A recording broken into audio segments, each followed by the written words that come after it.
कहानी की शुरुआत में हम एक भयंकर युद्ध को देखते हैं जो अब अपने अंत पर पहुंच चुका है। युद्ध के मैदान में लाशें बिखरी हुई है और माहौल में एक सन्नाटा सा छाया है, जहां एक विशाल सा राक्षस जैसा मॉन्स्टर जमीन पर घूम रहा है। उसे कि वो अपने होठों को बिना हिलाए बात कर सकता है। वो इंसानों की तरफ देखता है और एक ठंडी मुस्कान लेते हुए कहता है कि तुम बेवकूफ हो जो सोचते हो कि तुम मुझे हरा सकते हो। धीरे धीरे हमें पता चलता है कि शैडो वर्ल्ड्स इंसानियत के लिए अब तक की सबसे बड़ी मुसीबत है। ये अंधकार को लेकर आती है जो धीरे धीरे दुनिया को लपेट रही है। इस धुंध के अंदर क्या होता है इसका किसी को कुछ भी पता नहीं, लेकिन एक बात तो तय है, जो भी जिंदा इंसान इस प्रभावित जमीन पर कदम रखता है वो कभी वापस नहीं लौटता। शैडो वर्ल्ड को हराने का एक ही तरीका है, उन्हें जीतना और इस मुसीबत का अंत करना। एक हीरो जो कि अपनी सारी हिम्मत और विश्वास को इकट्ठा कर चुका है। बोरोमिर नाम के एक शक्तिशाली ड्रैगन के सामने वो खड़ा होता है। वो सारे मरे हुए वॉरियर के बीच में खड़ा था। उसको अपने ऊपर पूरा भरोसा है।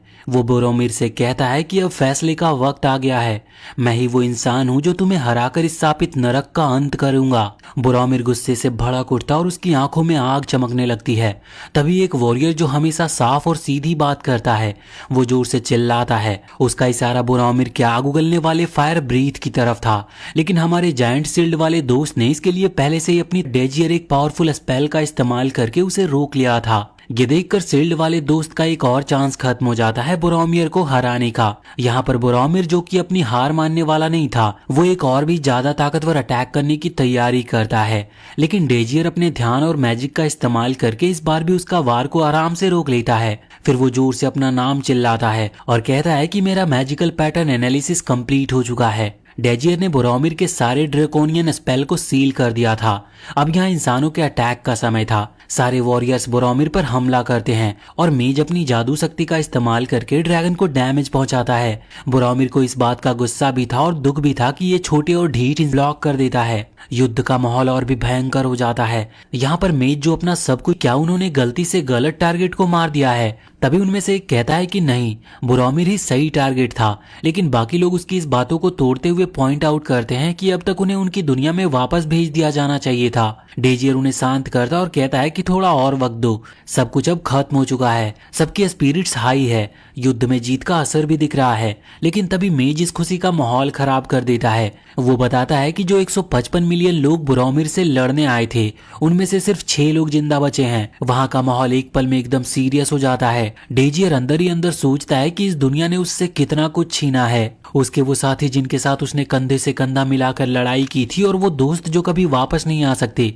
उसका दिल भारी हो जाने की कोशिश करता है। वो बोरोमिर की हार का जिक्र करता और टॉपिक को बदलने की कोशिश भी करता है, लेकिन यहाँ पर मेज उसकी बात को टोकते हुए कहता है कि हम असलियत से मुंह नहीं फेर सकते। मेज ये भी बताता है कि 99% मेज इस युद्ध में मारे जा चुके हैं और अब हमें आगे की प्लानिंग करनी होगी। यहाँ पर हिप्पी अपने यूजुअल स्टाइल में सुझाव देता है कि सबसे पहले उन्हें मिलकर प्रार्थना करना चाहिए। डेजियर सभी को शांत करता है। वो उस शील्ड वाले लड़के की तारीफ करता है, खासकर उसकी ब्लॉकिंग स्किल्स की, जो इस युद्ध में गेम चेंजर साबित हुई थी। लेकिन शील्ड वाला लड़का अपनी हम्बलनेस दिखाता और सारा क्रेडिट डेजियर को देता है। उसके शब्दों में एक सखी अब तक शांत था, हैरान होकर कहता है कि डेजियर, तुमने कैसे बोरोमिर के स्पेल्स को एनालाइज और सील किया? मैं खुद भी ऐसी शक्ति नहीं रखता, और तुमने ये एक स्पेल सर्कल के साथ कैसे अचीव किया? मेज पॉइंट आउट करता है कि डेजियर के पास इतनी शक्ति होने के बावजूद अब तक वो बिल्कुल अनजान क्यों है। वो डायरेक्टली डेजियर से पूछता है कि तुम जैसे शक्तिशाली मैजिशियन का नाम लोगों ने कभी सुना क्यों नहीं। डेजियर यहाँ पर एक हल्की सी मुस्कान के साथ समझाता है, ये इसीलिए है क्योंकि मैं सिर्फ एक आम आदमी हूँ, किसी बड़े मैजिकल लीनिएज का हिस्सा नहीं हूँ। मेज इस बात को सुनकर थोड़ा अफसोस करता और सोचता है कि अगर डेजियर मैजिक टावर में होता तो मैं उसे एक लेजेंड बना देता। फिर सब अपने घर वापस जाने के प्लान्स के बारे में बात करें, लेकिन भविष्य की एक बैटल में उसकी मौत लिखी है। उसके चेहरे पर एक दर्द भरी शांति दिखाई देती है। डेजियर कहता है कि अभी तक मैंने डिसाइड नहीं किया है, फिलहाल तो मैं घर हूँ। तभी एक अजीब सी एनर्जी सभी को महसूस था कि ड्रैगन्स के हार्ट सिर्फ खून पंप नहीं करते, बल्कि बड़े अमाउंट में माना को स्टोर और सर्कुलेट करते हैं। जब एक ड्रैगन मरता है तो उसका खून रुक जाता है और स्टोर्ड माना जो कहीं और नहीं जा सकता एक बड़ा एक्सप्लोजन करता है। तो यहाँ पर शील्ड हीरो आगे बढ़ता और गुस्से से मेज को कहता है कि काश ये बात पहले बता दी होती, अब ये तुम्हारी वजह से हो रहा है। मेज डिफेंड करते हुए कहता है कि ये हिस्ट्री में पहली बार हुआ है कि इंसानों ने किसी ड्रैगन को हराया है। तभी आसमान में एक रोशनी का तूफान सा फैल जाता है जो बोरोमिर के शरीर से रेडिएट हो रहा था। डेजियर अपने मैजिक का इस्तेमाल करके इस ताकतवर एनर्जी को कंट्रोल करने की कोशिश करता है, लेकिन उसका स्पेल फेल हो जाता है। मेज घबरा कर कहता है कि इसका अब कोई फायदा नहीं, ये पूरी मैजिक पावर की बॉल है और परफेक्ट कंडीशन के बावजूद हम इसे रोक नहीं सकते। सब लोग अपने अंत के लिए तैयार होने लगते हैं। डेजियर सोचता है क्या यह सच में अंत है। उसका पूरा जीवन युद्ध के शुरुआत से लेकर अब तक उसकी आंखों के सामने फ्लैश होने लगा था। दोस्तों की यादें, मारा गया बोरेमिर और अब ये आखिरी पल, सब एक सपने जैसा लग रहा होता है। और फिर एक अनजान ऊर्जा डेजियर के आसपास मंडराने लगती है। वो आंखें खोलता और खुद को एक अलग जगह पर पाता है, एक शांत और बिल्कुल अलग दुनिया में। माहौल समझने की कोशिश कर रहा था, तभी दूर से तालियों की आवाज सुनाई देती है। जब वो मुड़कर देखता है तो एक औरत जो कि नए स्टूडेंट का स्वागत कर रही थी। ये देखकर डेजियर शॉक में था। वो औरत प्रोफेसर ब्रिजिट है, जो हेवन एकेडमी की फैकल्टी का एक प्रमुख सदस्य होती है।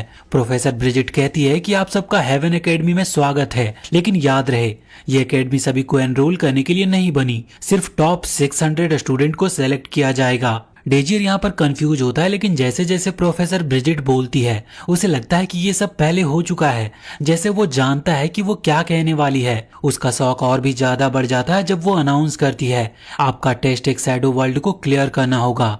स्टूडेंट के चेहरे पर डर और चिंता के आसार दिखाई देते हैं। वो धीरे से बड़बड़ाने लगते हैं, क्योंकि एक शैडो वर्ल्ड का सामना करना उनके लिए जानलेवा हो सकता था। लेकिन प्रोफेसर ब्रिजेट उन्हें कहती है कि डरने की जरूरत नहीं। वो जैसे ही अनाउंस करती है कि शैडो वर्ल्ड एक आर्टिफिशियल जगह है जो सिर्फ टेस्ट के मकसद से बनाई गई है। डेजियर कुछ समझने लगता है, लेकिन उसे अभी भी यकीन नहीं हो रहा था कि जो भी कुछ वहाँ पर हो रहा है वो सच है। तभी ब्रिजिट घोषणा करती है कि साल 3613 के लिए एंट्रेंस एग्जाम अब शुरू होगा। और ये सुनते ही डेजियर का डर सच में कंफर्म हो जाता है। वो अपने अंदर चल रहे लड़ाई को छुपाते हुए समझता है कि बोरोमिर के खिलाफ जो बैटल हुई थी वो 3616 में शुरू हुई थी, और अगले 10 सालों तक हम उसी ड्रैगन से लड़ रहे थे जो सब कुछ खत्म कर गया था। अब यह बात वो सोचते हुए गिर जाता है और एक गहरी उलझन में डूब चुका था।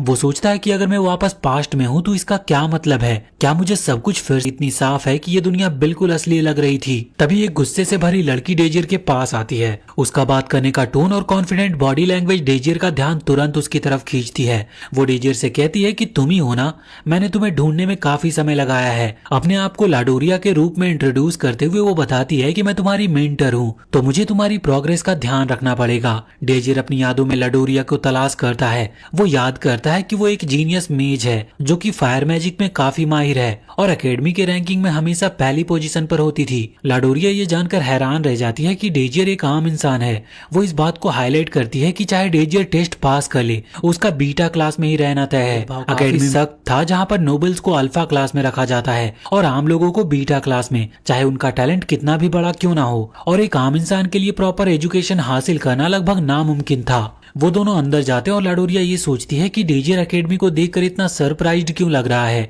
डेजियर समझाने की कोशिश करता है कि उसने इस जैसी बिल्डिंग पहले भी देखी है, लेकिन लाडोरिया इस बात को मना करती है और कहती है कि ऐसी एडवांस फैसिलिटी और कहीं पर नहीं है। तभी उन दोनों का सामना अलहाइम से होता है जो एक वाटर मेज है। डेजियर को याद आता है कि लाडोरिया और अलहाइम के बीच बिल्कुल भी नहीं बनती। वो दोनों मेज एक दूसरे की इंसल्ट करते हैं। अलहाइम लाडोरिया की छोटी हाइट का मजाक उड़ाता है, जबकि लाडोरिया उससे बहुत ही एनोइंग कहकर जवाब देती है। लाडोरिया उसे याद दिलाती है कि वो एक फाइट में उसे हरा चुकी है, लेकिन अलहाइम इस बात को मानने से इनकार करता है और कहता है कि उसने जानबूझकर हार मान ली थी। अलहाइम डेजियर के शांत रहने पर पहले इंप्रेस होता है, लेकिन जब उसे पता चलता है कि डेजियर एक आम इंसान है तो वो उसका भी मजाक उड़ाता है।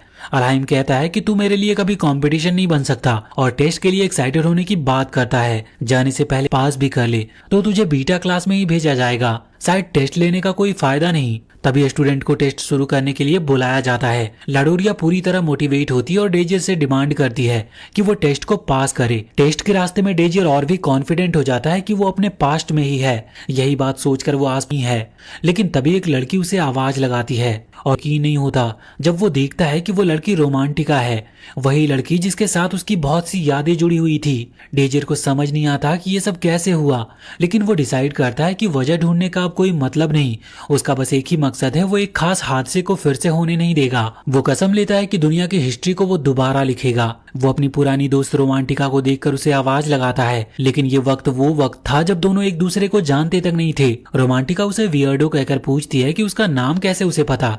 डेजियर शांति से समझाता है कि उसने बस उसका उसका नाम स्क्रीन पर देखा था और वो दोनों एक ही टेस्टिंग ग्रुप का हिस्सा है। रोमांटिका बस गुड लक कहकर चली जाती है, लेकिन डेजियर के दिमाग में सिर्फ यही घूम रहा था कि उसे खोने का दुख उसने कैसे सहा था। यहाँ पर वो अपने इमोशंस को संभालता और अपने आप से वादा करता है कि वो रोमांटिका को दोबारा कभी ऐसे खौफनाक दुख का सामना नहीं करने देगा। अब यहाँ पर टेस्ट शुरू होती है और पहला टेस्ट शैडो वर्ल्ड के बिगिनर लेवल का एक सेफ सिमुलेशन है। स्कूल ने शैडो वर्ल्ड के लिए एक सेफ बनाया है, इसलिए अगर किसी भी स्टूडेंट को चोट लगती है तो वो तुरंत इवैक्यूएट कर सकते हैं। डेजियर को हैरानी होती है कि इतनी सेफ्टी के बाद भी स्टूडेंट्स को डैमेज हो सकता है। तभी अलाइम वहां पर आता है और समझाता है कि मैजिक और पार्टिसिपेंट्स के खिलाफ अटैक अलाउड है। अपने एटीट्यूड को कंटिन्यू करते हुए अलाइम डेजियर और रोमांटिका से कहता है कि डेजियर के लिए टेस्ट पास करना लगभग नामुमकिन होगा। इसके बाद अलाइम फिर अपनी स्टूडेंट अजेस्ट को इंट्रोड्यूस करता है। अजेस्ट एक मैजिक नाइट है जिसे डेजियर बहुत अच्छे से जानता है। वो एक हाई सर्कल मेज है जो विजन मैजिक का इस्तेमाल कर सकती है, जो आमतौर पर नामुमकिन माना जाता था। उसका तलवार चलाने की स्किल्स भी ज्यादा नाइट से बेहतरीन है। वो डेजियर की सबसे रिलायबल टीममेट बन जाती है। डेजियर उसके स्किल्स और फ्यूचर पोटेंशियल को याद करता है, लेकिन उस वक्त बस उसे अपने मिशन पर फोकस करने का डिसाइड करता है। यहाँ पर लाडोरिया और अलाइम एक बार फिर से एक दूसरे से बहस करते हैं, जैसा हमेशा होता है। अलाइम आखिरी बात कहकर लाडोरिया को गुस्से से भरा हुआ छोड़ देता है। लाडोरिया अपने इमोशंस को संभालते हुए डेजियर से कहती है कि एक मैजिक नाइट के खिलाफ उसका जीतने का चांस बहुत कम है, फिर भी वो उसे समझाती है कि हार कभी नहीं माने और अपना पूरा जोर लगाए। डेजियर और उसका ग्रुप को टेस्ट के लिए बुलाया जाता है और वो सब शैडो वर्ल्ड में एंटर करते हैं। यहाँ पर टेस्ट का टारगेट स्ट्रेट फॉरवर्ड है, सामने वाले गोल तक पहुंचना है, लेकिन कंपटीशन बहुत टफ है क्योंकि सिर्फ टॉप 3 स्टूडेंट को ही टेस्ट पास करने का मौका मिलेगा। इस टेस्ट में मैजिक अटैक्स, इंटरफेरेंस और जीतने के लिए कोई भी मेथड अलाउड है, लेकिन अगर किसी भी स्टूडेंट को सीरियस डैमेज होता है तो वो तुरंत ही डिस्क्वालीफाई हो जाएगा। डेजियर को इस वक्त अपने टेस्ट पर पूरा फोकस करना चाहिए था, लेकिन अजेस्ट की एक झलक देखते ही वो डिस्ट्रैक्ट हो जाता है। उसके दिमाग में एक ही सवाल घूम रहा था, क्या एजेस्ट भी उसकी तरह इस दुनिया में अपने पास्ट के साथ वापस आई है। उसका मन उन यादों में उलझ जाता है जो उस फ्यूचर से जुड़ी हुई थी जब दुनिया खत्म हो रही थी, और अजेस्ट भी उस वक्त उसके साथ ही थी। डेजियर अपने कंफ्यूजन को संभालने की पूरी कोशिश करता है, लेकिन उसके दिल में एक बेचैनी है जो उसका पीछा नहीं छोड़ रही थी। उसका मिशन भले ही सरल लग रहा हो, लेकिन उसकी भावनाएं और बीत चुकी यादें उसके रास्ते में रुकावट बन रही थी। डेजियर की यादें एक बार फिर से उलझा देती है जब अजेस्ट उसका नाम लेने लगती है। एक पल के लिए वो हैरान हो जाता है, लेकिन फिर समझ जाता है कि अजेस्ट सिर्फ टेस्ट शुरू होने से पहले उसका नाम कंफर्म कर रही थी। अजेस्ट यहाँ पर अपने रूथलेस अंदाज में उसकी फिजिकल एबिलिटीज को बिलो एवरेज कहकर उसका मजाक उड़ाती है। वो बेझिझक बोलती है कि डेजियर का कोई फ्यूचर नहीं है। उसकी तीखी नजरें देखकर वो एक और ताना मारती है और कहती है कि उसे आई प्रॉब्लम है क्योंकि वो उसे घूर रहा है। फिर मजाक कहकर वो उसे तसल्ली भी देती है कि उसे चिंता करने की कोई जरूरत नहीं है क्योंकि वो कभी कमजोर लोगों पर अटैक नहीं करती। अजेस्ट के इस रूड बिहेवियर से डेजियर समझ जाता है कि वो उस अजेस्ट से बिल्कुल अलग है जो भविष्य में उसकी लॉयल टीममेट थी। अब यहाँ पर रेस शुरू होती है और अजेस्ट तो ऐसे भागती है जैसे कुछ चुरा लिया हो। वो सबसे आगे निकल जाती है, बाकी सभी को पीछे छोड़ते हुए। रोमांटिका भी रेस में भागती है, लेकिन एक छोटे फायरबॉल से टकरा जाती है और वो तुरंत रुककर उससे माफी भी मांगती है। डेजियर इस मोमेंट को देखकर स्माइल करता और कैजुअली बोलता है कि तुम्हें अभी भी ऐसी चीजें पसंद है। रोमांटिका हैरान थी और सोचती है कि अभी भी इसका क्या मतलब है। उसके माइंड में एक और सवाल आता है कि क्या डेजियर अजीब तरीके से उस पर फ्लर्ट करने की कोशिश कर रहा है। रोमांटिका इरिटेट हो जाती है क्योंकि डेजियर उससे इस तरह से बात कर रहा है जैसे वो पुराने दोस्त हों। वो सख्त लहजे में उससे कहती है कि रेस पर फोकस करो, लेकिन डेजियर अपने आप को रोक ही नहीं पाता। वो उससे बात करना मिस कर रहा था जो कि वो क्लियरली उसके चेहरे से दिख रही थी। रोमांटिका और गुस्से में आ जाती है, लेकिन उनके बीच की बात तभी खत्म होती है जब डेजियर एक रैंडम फायरबॉल से उसे बचा लेता है। फायरबॉल का अटैकर एक जलनखोर और परेशान लड़का था जो अपनी फायर रॉड से डेजियर और रोमांटिका पर अटैक करता है, लेकिन रोमांटिका अपने मैजिक का इस्तेमाल करके अपना डिफेंस करती है और लड़के को हरा देती है। लड़का जिसका नाम एक्स था वो डिस्क्वालीफाई हो जाता है और ऑफिशियली अनाउंसमेंट होती है कि वो रेस से बाहर है। डेजियर चुपचाप रोमांटिका की स्किल्स और हिम्मत की तारीफ करता है, लेकिन अंदर ही अंदर वो कंफ्यूज है कि वो उसे बचाने के लिए इतना नेचुरली रिएक्ट क्यों करता है। रोमांटिका एक पल के लिए डेजियर की तरफ देखती है, लेकिन तुरंत अपना फोकस रेस पर ले आती है। डेजियर के इमोशंस उसके चेहरे पर दिखते हैं, लेकिन वो अपने आप से एक और प्रॉमिस करता है कि इस बार वो सब कुछ ठीक करेगा और अपने सभी प्यारे लोगों को बचा लेगा। रोमांटिका डेजियर का शुक्रिया अदा करती है उसे बचाने के लिए, लेकिन तुरंत उसके बेवकूफ लगते चेहरे को देखकर फिर से परेशान हो जाती है। दोनों रेस में काफी पीछे रह रहे होते हैं, इसलिए रोमांटिका डिसाइड करती है कि अब वो अपने असली एबिलिटीज का इस्तेमाल करेगी और वो बिना कोई वक्त बर्बाद किए वो अपना एरो स्वीप स्पेल का यूज करती है, जो उन्हें आगे बढ़ने का एक एडवांटेज देता है। कहीं और कुछ हायर अप से एक पॉनीटेल वाले आदमी के साथ डिस्कस कर रहे होते हैं। उनका कहना है कि सब कुछ स्मूथली चल रहा है।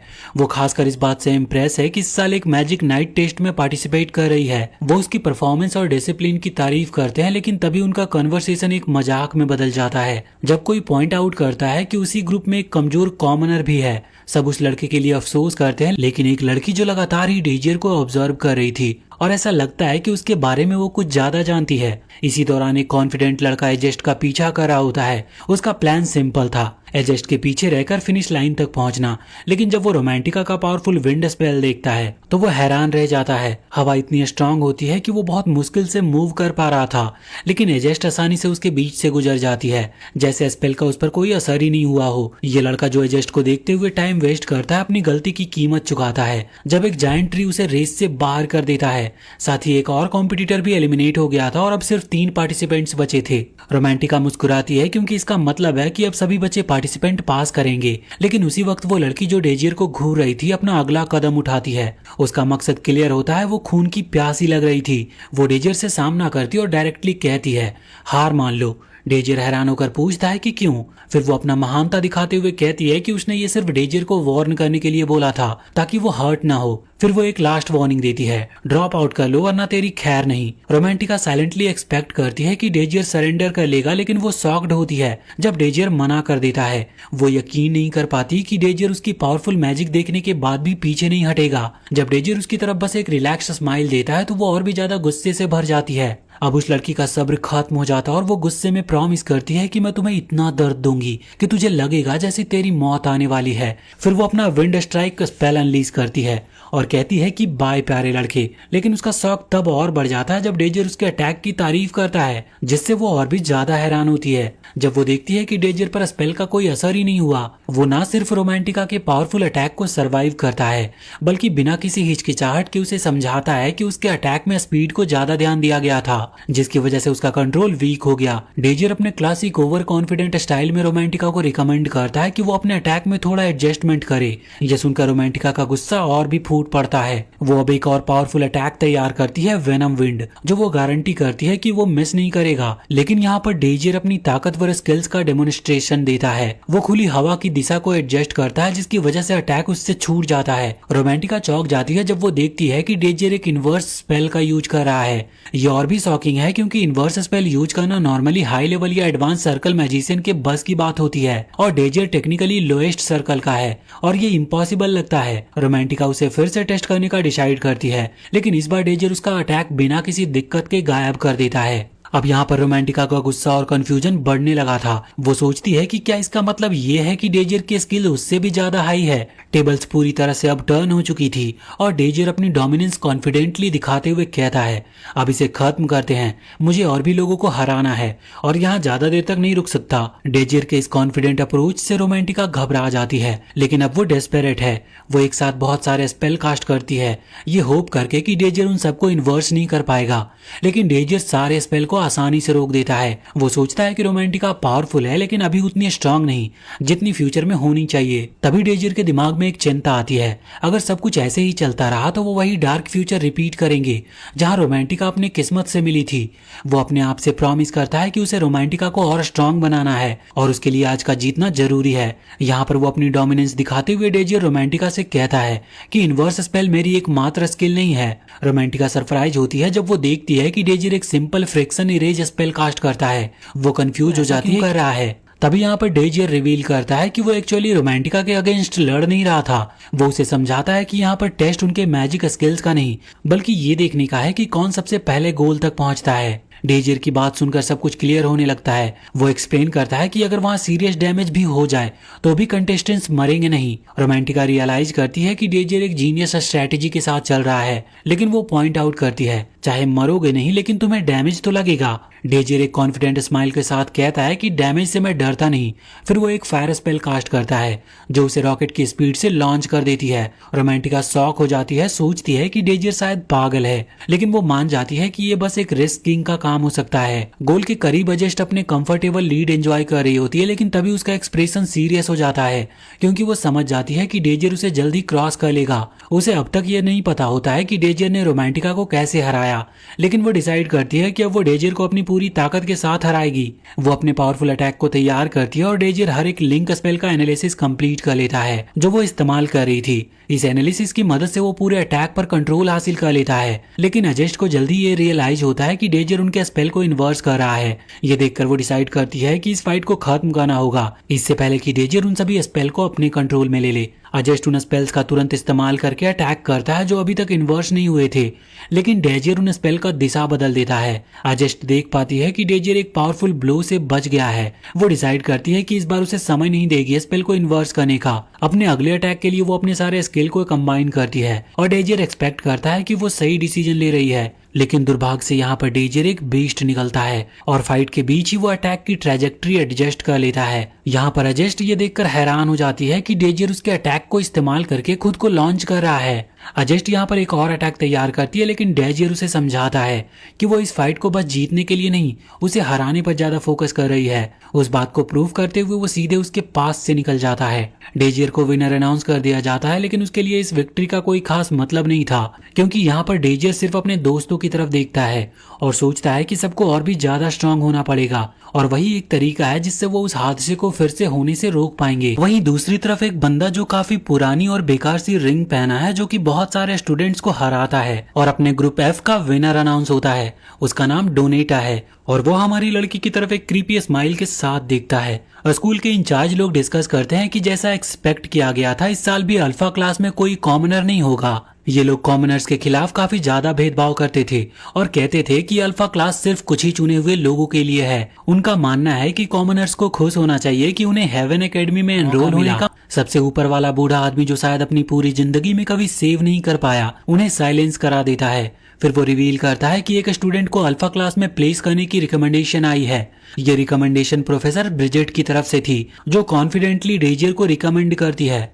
बाद में स्टूडेंट्स चेक करते हैं कि उन्हें कौन सी क्लास में प्लेस किया गया है। डेजियर देखता है कि उसका प्लेसमेंट बीटा क्लास में हुआ है, लेकिन उसके लिए इससे ज्यादा चिंता की बात रोमांटिका की रिएक्शन की थी जो पूरी तरह से हैरान थी। थोड़ी देर बाद हमें दिखाया जाता है कि रोमांटिका अपने सराउंडिंग्स को देखकर काफी ज्यादा उदास महसूस कर रही थी। यहाँ पर प्रोफेसर एक्सप्लेन करता है कि मेजेज को स्किल के सर्कल के बेसिस पर रैंक किए जाते हैं। सबसे लोवेस्ट सर्कल 1 होता है और सबसे हाईएस्ट सर्कल 7। अल्फा क्लास में होने के लिए एक स्टूडेंट को कम से कम सर्कल 2 होना जरूरी है। बीटा क्लास के सभी स्टूडेंट सर्कल 1 के हैं और उनके स्किल रियल शैडो वर्ल्ड के लिए काफी नहीं है। रोमांटिका सोचती है कि बीटा क्लास में होना काफी बुरा है, लेकिन उसके लिए बात और खराब तब हो जाती है जब वो देखती है कि डेजियर भी उसी क्लास में है। डेजियर का लगातार मजाक करना और कैजुअल एटीट्यूड उसे और भी इरिटेट करता है। वो कंफ्यूज है कि डेजियर जो मैजिक नाइट को हरा चुका है बीटा क्लास में क्यों है। उसका गुस्सा और भी बढ़ जाता है जब डेजियर सिर्फ मुस्कुराकर रिस्पॉन्स देता है। फिर हमें दिखाया जाता है कि प्रोफेसर ब्रिजेट बाकी प्रोफेसर को कन्विंस करने की कोशिश करती है कि डेजियर को अल्फा क्लास में प्लेस किया जाए,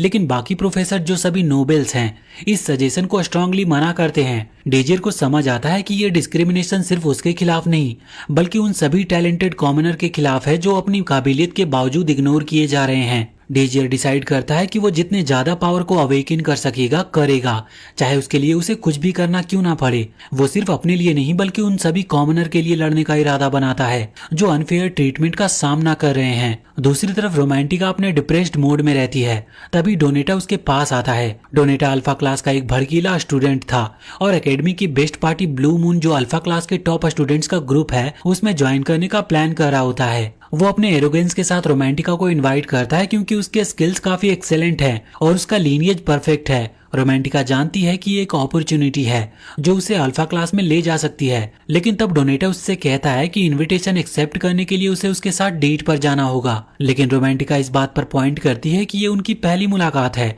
लेकिन डोनेटा एक स्मूथ टॉकर निकला। वो कॉन्फिडेंटली कहता है कि ये लव एट फर्स्ट साइट था। रोमांटिका को थोड़ा वक्त चाहिए होता है सब कुछ समझने और सोचने के लिए, लेकिन वो जिद्दी डोनेटा उसे एक ऐसा गिफ्ट देता है जो उसे होम टाउन में सिर्फ एक इंसान को दिया जाता है जिससे वो दिल से प्यार करता है। उसका ये अंदाज देखने के बाद रोमांटिका कुछ बोल ही नहीं पाती। उसके लिए सबसे बड़ा शौक तब आता है जब डेजियर अचानक से उसके पीछे आ जाता है। डेजियर समझाता है कि वो भी एक ऑफर लेकर आया है, लेकिन रोमांटिका तुरंत मना कर देती है और कहती है कि वो उसके साथ डेट पर नहीं जाएगी। डेजियर तब बताता है कि उसका मतलब डेट नहीं था, बल्कि वो चाहता है कि रोमांटिका उसकी पार्टी ज्वाइन करे। अब रोमांटिका के लिए ये ऑब्वियस है कि वो स्कूल की बेस्ट पार्टी को ज्वाइन करेगी, लेकिन डेजियर कहता है कि ये उसका फ्यूचर का सबसे बड़ा गलत डिसीजन बन सकता है। रोमांटिका इरिटेट होकर डेजियर से कहती है कि वो वहां से चला जाए। तब डेजियर उसके लिए एक लेटर छोड़ देता है जो वो तभी पढ़े जब आसपास कोई ना हो। रोमांटिका इसका मजाक बनाती है और सोचती है कि उसने कुछ उल्टी सीधी बातें लिख दी होगी, पर डेजियर उससे ये कहता है कि लेटर पढ़ने के बाद उसे तुरंत जला दे क्योंकि वो उसकी भलाई के लिए है। जब रोमांटिका जल्दी से लेटर पढ़ती है तो उसका स्माइल तुरंत गायब हो जाता है और वो डेजियर पर गुस्सा हो जाती है, लेकिन तब तक डेजियर वहां से जा चुका था, जानते हुए कि उसने रोमांटिका के बटन प्रेस कर दिए हैं। बाद में डेजियर एक नीले बालों वाले लड़के से मिलता है जिसका नाम प्रैम है। उसे देखकर डेजियर खुश हो जाता है क्योंकि वो फाइनली उसे ढूंढ लिया था। डेजियर समझाता है कि वो उन वॉरियर में है जो उसके टाइम ट्रेवल के पहले बैटल में शामिल था। प्रैम सबसे तेज और स्किल्ड स्वॉर्ड्समैन में से एक था। प्रैम एक ऐसी टाइमलाइन में सबसे मजबूत था जहां उसने मुश्किल से कोई ट्रेनिंग ली थी। ये सोचकर ही डेजियर हैरान हो जाता है कि अगर इस बार प्रैम को कोई सही ट्रेनिंग मिले तो वो कितना ज्यादा पावरफुल हो सकता है। तभी रोमांटिका वहां पर पहुंचती है और वो विजिबली अपसेट थी क्योंकि डेजियर उसके बारे में कोई सीक्रेट जानता है, लेकिन डेजियर उससे चुप रहने के लिए कहता है और प्रैम की प्रैक्टिस देखने लगता है। रोमांटिका को अपनी आंखों पर यकीन नहीं होता कि प्रैम कितना प्यारा है। उसका मन करता है कि प्रैम उसका पेट बन जाए या कुछ उसी तरह का क्लोज बॉन्ड हो। तभी प्रैम एक ऐसे वेपन को उठाता है जो रोमांटिका और डेजियर दोनों को हैरान करते हैं, जो कि एक ग्रेट स्वॉर्ड थी। दोनों सोचते हैं कि क्या वो सच में इतनी बड़ी तलवार चला पाएगा। प्रैम अपना प्रॉपर इंट्रोडक्शन देता है, लेकिन उसका अपोनेंट जो बीटा क्लास के स्टूडेंट का लीडर है उसे लाइटली लेता है और प्रॉपर बात करने से मना भी कर देता है। प्रैक्टिस फाइट शुरू होती है और मुल्लेट मैन जो कि प्रैम का अपोनेंट है तुरंत ही प्रैम की एबिलिटीज से सरप्राइज हो जाता है। रोमांटिका साइलेंटली सोचती है कि प्रैम काफी स्ट्रांग है, लेकिन डेजियर क्लियरली देख पाता है कि प्रैम बस बिना सोचे अपनी तलवार घुमा रहा है और वो भी बिना प्रॉपर टेक्निक के। वो आदमी अपने लगातार अटैक के साथ फाइट को डोमिनेट करने की कोशिश करता है, लेकिन डेजियर जो प्रैम की काबिलियत को समझता है वो जानता है कि प्रैम अभी काउंटर अटैक करने वाला है। डेजियर देखता है कि प्रैम जल्दी कर रहा है और वो लाल बालों वाला जिसका नाम पेरल है उसका अटैक डॉज करके उसे काउंटर कर लेता है। मैच का विनर पेरल को अनाउंस किया जाता है, लेकिन वो सिर्फ इससे संतुष्ट नहीं था। बेचारे प्रैम पर वो और अटैक्स करने लगता है जबकि रेफरी बस वहां पर खड़ा हुआ देख रहा था। डेजियर तुरंत एक्शन में आता और जोर से पॉइंट आउट करता है कि मैच खत्म हो चुका है, लेकिन पेरल उसे भी धमकाता है। डेजियर फिर बोलता है कि क्या तुम इसीलिए गुस्से में हो क्योंकि प्रैम का अटैक तुम्हें ज्यादा दर्द कर रहा है,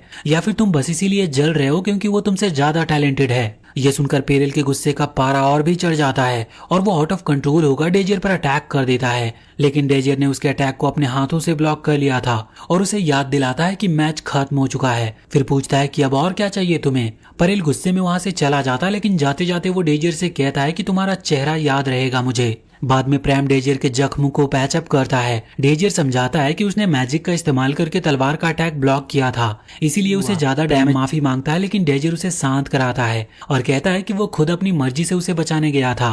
प्रैम लाइटली कहता है कि अब तुम्हारी वजह से अल्फा क्लास में मेरा एक एनिमी बन गया है। इस पर डेजियर हमेशा की तरह कैजुअली रिप्लाई करता है कि चिंता मत करो, ये भी ठीक है। इस सब के बीच रोमांटिका अब तक प्रैम की क्यूटनेस को लेकर ऑब्सेस्ड हो चुकी थी। डेजियर उसे समझाता और प्रैम उसका शुक्रिया अदा करता है। वो प्रॉमिस करता है कि वो डेजियर का एहसान जरूर चुकाएगा। कुछ देर के बाद डेजियर रोमांटिका को एक प्राइवेट जगह पर लेकर जाता है ताकि वो बिना किसी इंटरप्शन के बात कर सके। डेजियर उसे शांत होने के लिए कहता है और यह श्योर करता है कि उसने किसी को भी उसके सीक्रेट के बारे में नहीं बताया है, लेकिन वो ये भी रिवील करता है कि प्रोफेसर को उसके सीक्रेट के बारे में पहले से पता है। इसी वजह से नोबेल होने के बावजूद और एक्स्ट्राऑर्डिनरी स्किल के साथ उसे बीटा क्लास में डाल दिया गया है। डेजियर सब कुछ साफ साफ कह देता है और रोमांटिका को बताता है कि उसके नसों में एक कॉमनर का खून है। उसके पेरेंट्स ने बस एक नोबेल टाइटल खरीदा था और प्रोफेसर को ये सब बातें पता थी, इसी वजह से वो उसे एक और कॉमनर गार्बेज के रूप में देखते हैं। रोमांटिका इस बात को सुनकर श्योर होती है कि अगर वो डोनेटा के ग्रुप को ज्वाइन करेगी तो वो उसकी प्रोटेक्शन करेगा, लेकिन डेजियर उसे याद दिलाता है कि डोनेटा ने कॉमनर को पहले बहुत बुरा भला कहा था। वो सजेस्ट करता है कि रोमांटिका उसकी पार्टी ज्वाइन करे, लेकिन रोमांटिका गुस्से में आकर सोचती है कि अगर उसने डेजियर की पार्टी को ज्वाइन नहीं की तो वो उसका सीक्रेट सबको बता देगा। वो डेजियर को बताती है कि वो एक बहुत बुरा इंसान है जो उसे ब्लैकमेल कर रहा है, लेकिन डेजियर शांति से रिस्पॉन्ड करता है, मैं कभी ऐसा नहीं करूंगा। अगर तुम मेरी पार्टी ज्वाइन नहीं करोगी तो मैं प्रेम के साथ अपनी पार्टी शुरू कर लूंगा। रोमांटिका की इमेजिनेशन वाइल्ड हो जाती है जब वो प्रेम के एडोरेबल चेहरे के बारे में सोचती है, लेकिन वो अब भी डिसीजन लेने में स्ट्रगल कर रही थी। उसे लगता है कि डेजियर पर भरोसा नहीं किया जा सकता क्योंकि वो हमेशा स्माइल करता रहता है और उसका सीक्रेट जानता है। उसने टेस्ट के दौरान बिना सोचे समझे एक्ट किया था और किसी तरह एक मैजिक नाइट को हरा दिया था। सबसे बड़ी बात, वो इनवर्स स्पेल का यूज करने में कैपेबल है जबकि वो लोएस्ट सर्कल का है। कुछ देर सोचने के बाद रोमांटिका फाइनली डिसाइड करती है कि वो डेजियर की पार्टी को ही ज्वाइन करेगी, लेकिन सिर्फ इसीलिए ताकि वो उसका सीक्रेट जान सके। वो अब भी उसकी स्माइल को नफरत करती है, लेकिन दोनों अपने एग्रीमेंट पर हाथ मिलाते हैं। इसके बाद प्रेम को दिखाया जाता है जो अपनी माँ के दिए हुए एक अजीब सी तलवार को ध्यान से देखता है। ये तलवार उसके फादर की थी। उसकी माँ समझाती है कि जब तक तलवार चमकती रहेगी इसका मतलब ये है कि उसके फादर हमेशा उनके बारे में सोच रहे हैं। लेकिन जैसे ही बेचारा प्रेम उस तलवार को छूता है वो पीसेस में टूट जाती है, लेकिन लकीली बस ये सब उसका एक सपना था। बाद में डेजियर और उसका ग्रुप ब्रिजेट से मिलते हैं ताकि वो ऑफिशियली अपनी पार्टी फॉर्म करने के लिए अप्लाई कर सके।